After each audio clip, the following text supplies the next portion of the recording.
Filipino Kali is effective in a street fight. Most martial arts you've heard about always involve hands, feet, or sometimes both. However, the case is quite different with the Filipino Kali. This is a weapon-based martial art that originated in the Philippines. However, just like Kung Fu, it's an umbrella term. What do I mean by that? Well, it covers a wide range of other techniques. And in this video, we'll be walking you through what the Filipino Kali is and how effective it is in a street fight.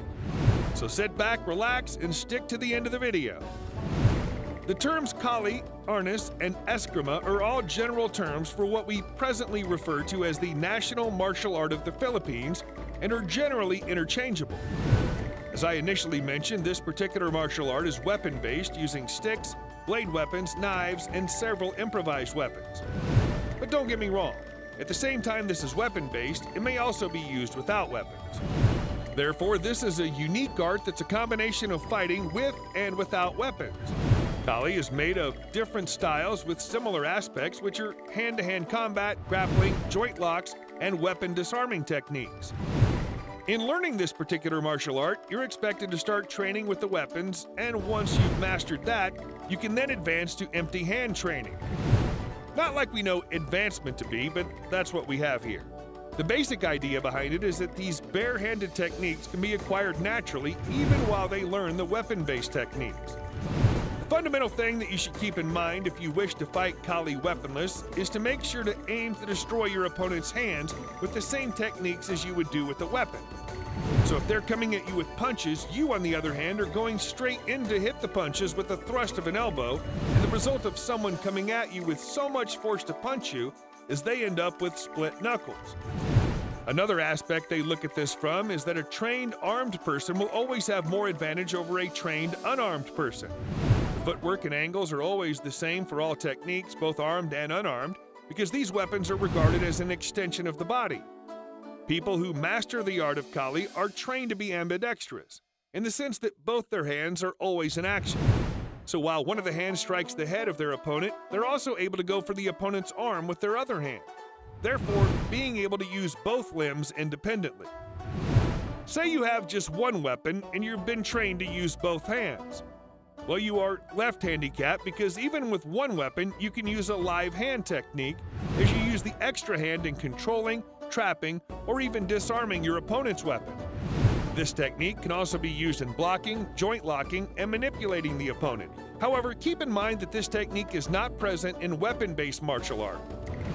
Like almost every other martial art, Kali is great for self-defense, and its techniques can be used in a street fight. However, it has its benefits and downsides alike. When we look at the coordination, Kali is perfect, considering how the techniques involved demand that you expect strikes from different angles, which makes it a lot better than other martial arts like boxing, where the punches only go in a particular direction.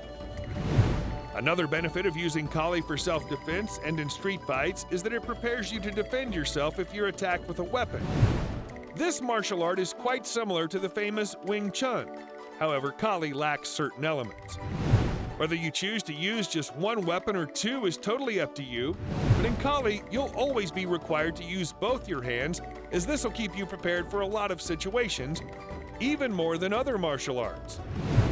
Many of you will agree with me that Kali is undoubtedly great and will help a lot in defending yourself. But here's the thing.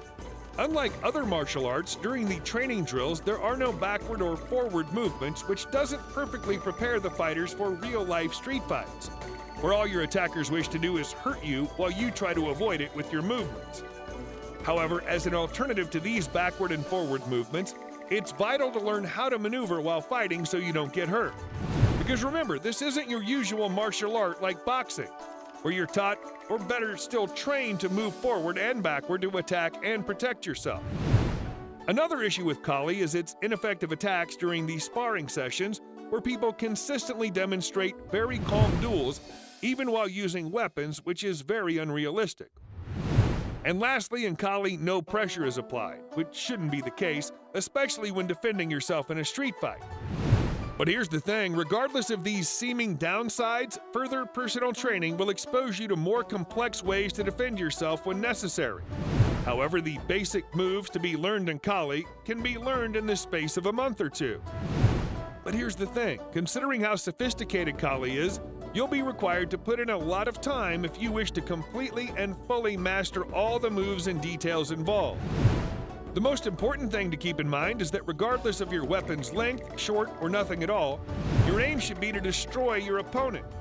Kali as a martial art isn't the standard form of defense you see every day, and I can bet that if you can master the necessary skills and you ever find yourself in a situation where you have to defend yourself, these skills you've learned will help you and bring you out unharmed. Once again, keep your aim on destroying your opponent's weapon or hands, as the case may be. Well, folks, I guess this is where you bring the video to an end, and I hope you can put all of this information to good use. If you found this helpful and will be booking your first Kali class, be sure to let us know in the comments section. And congratulations, too. If you enjoyed this video, don't forget to give it a thumbs up and subscribe if you're yet to. Also, remember to ring the bell notification so you stay updated. Till next time, thank you very much for watching.